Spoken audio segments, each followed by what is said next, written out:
नायमात्मा प्रवचनेन लभ्यो न मेधया न बहुना श्रुतेन यमे वैश वृणुते तेन लभ्यः तस्य एष आत्मा विवृणुते तनुं स्वाम.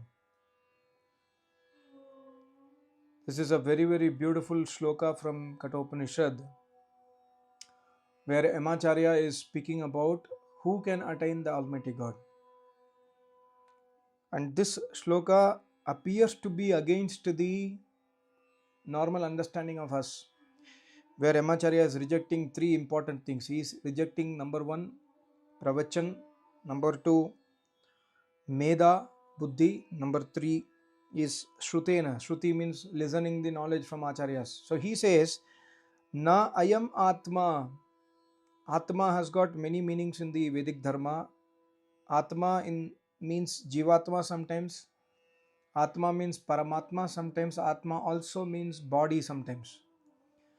For example, in the Brahmanandavalli in Taittiriya Upanishad, the word Atma comes repeatedly in many shlokas to describe the body, where the Rishi will deeply give knowledge about the composition of the body, where the Rishi explains about the Sthul Sharir, Suksham Sharir and Karan Sharir, about the Panchakoshas.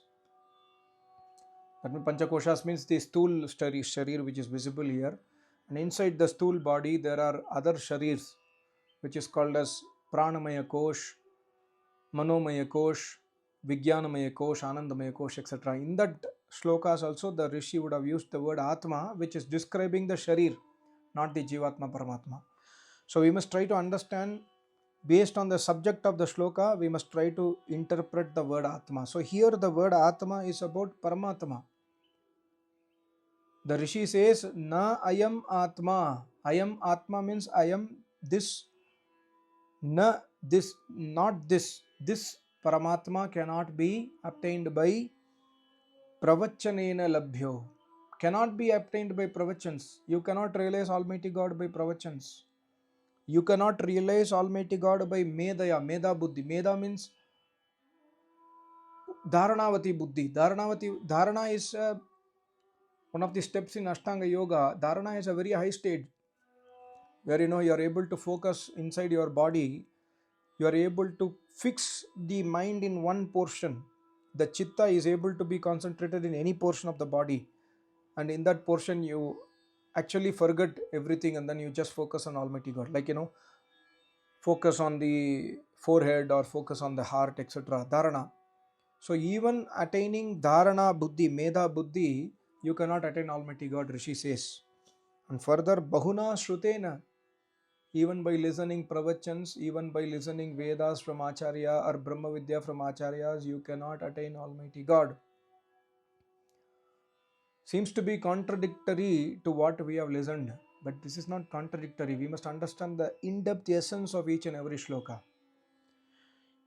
Many of the Vedantists, they have this kind of intention, like I met one Vedanti sannyasi. I did not know that he was a Vedanti. He came to my Acharya's ashram 2015 or 2014-15, that time. He had met me in one of the book exhibition in Chennai, and he saw our stall Ved Mandir. So he came to our stall and then read some pages from my Acharya's book in Tamil. So he liked it, so he said that I want to buy this. He said that I'm a sannyasi, can you give me free of cost? I gave him. He's not a poor sannyasi, he's from Tiruvannamalai, southern part of India. So he had read my Acharya's book, some pages.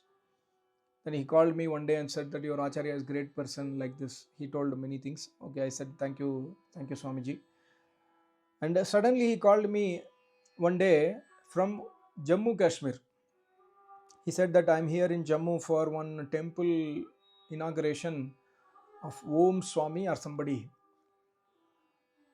So I want to visit Himachal Pradesh to see your Acharya also, because I'm nearby, so I want to go to your Acharya's ashram. So he had a plan, to come to our Acharya's ashram, stay there, because my Acharya has written in the books, boarding and lodging is free. So he had a plan that, okay, let me go to the Acharya's ashram. Anyway, boarding lodging is free there, so I will have the food there, I will stay there, and then from there I will go to other temples in Himachal Pradesh, and then go in the morning, come back in the night, and stay in ashram. He had that kind of plan, which he did not tell me. I found out later on. So he came to Acharya's ashram, and luckily I was also there in ashram that point of time, luckily, because he had used my name to come to Acharya's ashram. So luckily I was there. So he listened to some of my acharyas. He did not meet my acharya that time, because my acharya was sitting in his room and then he was doing pravachans. We were all sitting in the ground floor. We were listening to acharya. So he also participated in the yajna. And after listening to yajna, he told me, see, this Almighty God cannot be realized by these pravachans, cannot be realized by listening Vedas, cannot be realized by Meda Buddhi. This Almighty God cannot be realized like this. This is written in the Upanishads. He told me. That time I asked him that, okay, you tell me how Almighty God is realized. He said, Almighty God is realized by, by by you yourself. You are actually Almighty God. He told me. Then only I understood his Vedanta. He said, you are Almighty God. You do not know that you are Almighty God. You must do Nididhyasan, Manan Chintan, and you must come to a conclusion that you are Almighty God. So all these things are Karam Kand. It's not necessary, he was telling me. Sitting in my Acharya's ashram, he is trying to explain to me. So I was, that time, I had high ego. I had a very less study of the scriptures. I just listened to my Acharya, as I told in my yesterday's video, Brahma Jigyasa, I was not having Brahma Jigyasa. So when you do not have Brahma Jigyasa, one thing you will have is ego. One thing you will have is ahankar. So I also had many high ahankar. He also had a high ahankar. So there was a little bit of, not a fight and all. I was not able to accept and digest. And I argued with him. Then he could not answer some of my questions. Then he became silent. After that, in the evening, his disciple revealed me that why he came here. His disciple, I forgot his name, Krishnamurti or somebody, he is also there. He came to me, sir, don't mistake Sannyasi ji. Our plan is to come to ashram, not to listen to your acharya. We had to go to some other temple and all. So he told me. Then I told my acharya. My acharya did not meet him at that point of time until one day. Then I told my acharya, called me, who has come, tell me, should I meet him or not? My acharya was asking me. My acharya is so humble person. I said, he is a Vedantist, Maharaji. So this is what he was telling. So my acharya was not very happy. He was thinking that, see how people are misusing. I am giving my ashram free of cost for people to come here and learn Brahma Vidya. But see how people are. So my acharya was telling me. And my acharya told that, see, it's better that I do not want to meet such people. Anyway, after that, I asked that sannyasi that, it's better, since I understood your plan, I request you to go out of Acharya's ashram. It's not acceptable that you are coming here and then you are criticizing the Vedas, you are criticizing the Yajna, and your plan is something else. So I request you to go out, I told him. Very, gently. I did not, I did not tell. In fact, one of my elder was there. He and we both went there, and then we spoke to him and then said that, see, this is a place of worship of Almighty God. This is not a place to come and stay here and then you have a plan to stay outside, go outside, etc. No, not acceptable. And then he got angry. He got extremely angry. He started shouting at me. And I asked that, yesterday you told that, you have to do Manan Chintan, that you are Paramatma, you have to listen to Bhagavad Gita and all you told. But now why are you getting angry? Gita says that, Sri Krishna says that, Sukhi Dukh, when Sukh happens or Dukh happens, you must be in stable mind. Why you are not able to accept? Then he told that, see, I can go and stay. I could have gone and stayed in another Dharamshala where I could have got free of cost. I came to your ashram because I thought you will respect me. I told that, tell me, from yesterday morning until now, sorry, I'm deviating the subject, it's important to understand. From yesterday morning until now, this is today evening, you have got 3 into 2, 6 times meals, and you got a special, attention delivery to your doorstep. I brought you tea, how many times you wanted tea, milk, water, everything I served you. Where did any one of us in the ashram misbehaved with you. We are just telling you that it's not a right place. I don't want to tell to my acharya that somebody has come here to sightseeing outside. This is not acceptable. And since you have come to acharya's ashram by telling my name, I request you to please go out. I told him like that. And finally I understood. Next day morning he left. He left with cursing my acharya and me, and then he left. Then also I went to the bus stand because my acharya's ashram is in the downhill. He is like 65 years old. So I went to the uphill to carry. I carried his luggage and then dropped him in the bus stop, and then I stopped the bus, and then I sent him bye bye and then came back. So I did not misbehave with him, but the problem is, this kind of shlokas are not understood. Rishi is not saying that don't listen pravachan. Rishi says when you do pravachans, like I am doing pravachan as if I am a tattvagyani. I am not a tattvagyani. I have told in my many of my videos. When you do pravachans, when you listen to Vedas, or when you have dharana buddhi, you are doing meditation, you are focusing on Almighty God, still you are not able to realize Almighty God even after doing tapasya 30, 40, 50, 60, 70 years also. Why? Because here Rishi says, even you have so much of Medhavi buddhi, pious intellect, you are a good person, you are doing pravachan, you are listening Vedas, Brahma Vidya, then also Almighty God will not come to you.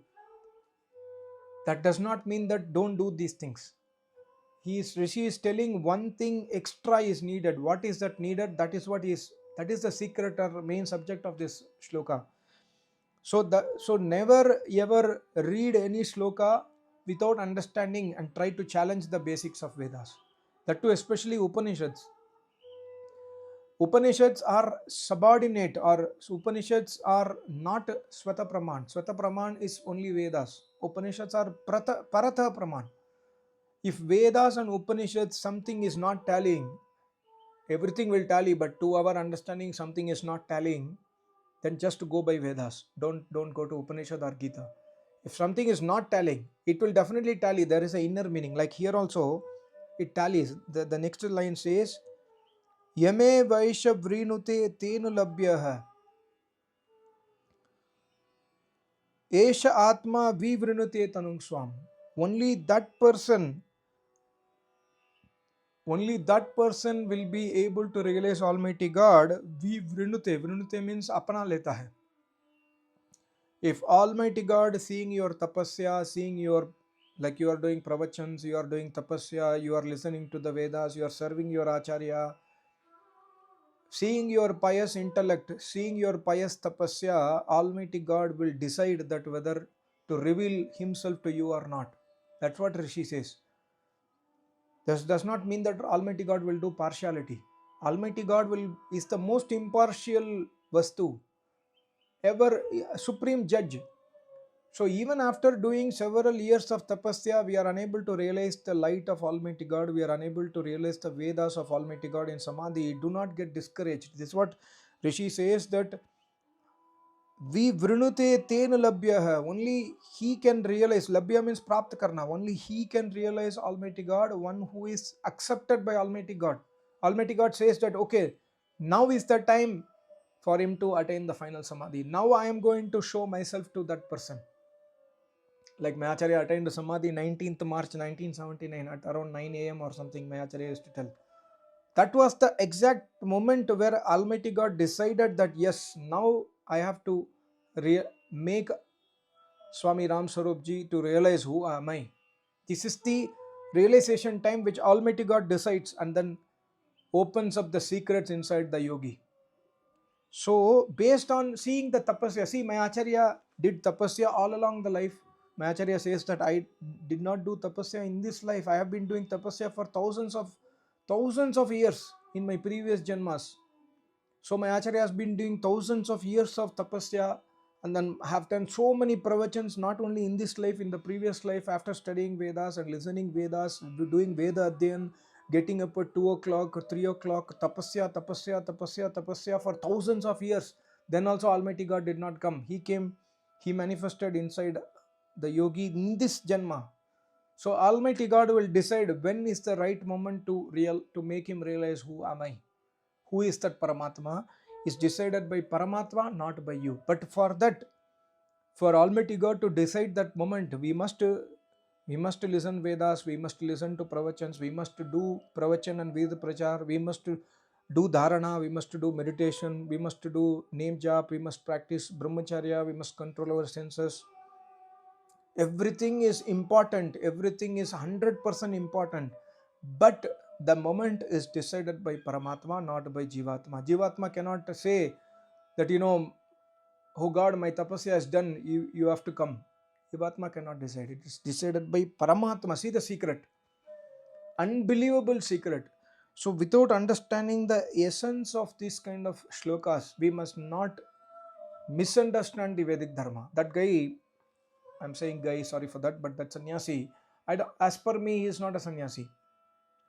But he came to Acharya's ashram, he actually tried to say that, I am beyond these things.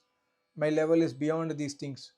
If your level is beyond these things, when somebody is asking you to go out, please go out of my house or go out of our ashram, is not a right place for you, then you will not get angry. You will say, thank you so much. You have served me for 2 days. I'm sorry that, we could not stay more, like that. You become so humble and then you go out. So he told that sitting in Yajna is Shreshtatamam karma, Shreshtatamaya karmana, says Almighty God. God says that Tam means the supreme. Shreshta means supreme to the power of supreme, actually. Shreshtatamam karmana. So Yajna is the supreme deed, and you are criticizing Yajna sitting in the Acharya's ashram. This is not fair. So that person was telling that, I am beyond this stage. If you are beyond that stage, you will not even tell. You will not even come for opening a temple. If you are beyond that state, my Acharya before Samadhi used to say that, I am in the jungle, I am in the forest, deep interior forest, only two people, two Atmas. One is my Acharya, one is me. We are in the meditation. We do not know when the sun had raised in the morning. We do not know when the sun set. We do not know anything. And at 11 o'clock in the morning, there is, my Acharya feels hungry and I feel hunger. Then I come out of the mountain and I go to the down of the mountain, and then I go for bhiksha. After bringing the bhiksha, I serve to my Acharya and I eat. After that, both of us close the eyes, and throughout the day we do not know when the night will come and day will come. At this stage, if you are in this stage, then you are beyond this, daily karma, nitya agnihotra, etc. At that stage, that's a atma yajna. From the physical yajna, that yajna will become atma yajna. Atma yajna means you are actually, the jivatma is totally indulged in Paramatma has not opened up yet, but still the jivatma will understand this is Paramatma is Jyoti Swarup. Paramatma, like, whatever the Veda says, that he is Akayam, he does not take birth, he is the supreme judge, he is the most intelligent, he is the creator of the universe, he is the one who controls us. Everything that yogi understands before becoming a yogi fully. And once one spot will come, at that one spot, Almighty God will open up fully to that yogi. So that is the secret told in this shloka. So never ever try to misinterpret the Upanishads or any other shloka or Veda mantra. If you do not understand, ask the people. If the person, like, many people ask me, why this, why this, why this? I do not know, because I am not a yogi. I am a normal student, which I am learning from my Acharya, and I am also learning from other books also. So if I know, I will inform. Otherwise, I do not know. But because I do not know, you cannot say that this is wrong. Never do that. Always go to the supreme Jnani to understand the secrets of Upanishads and Vedas and Gita. Thank you so much. Namaste. Om.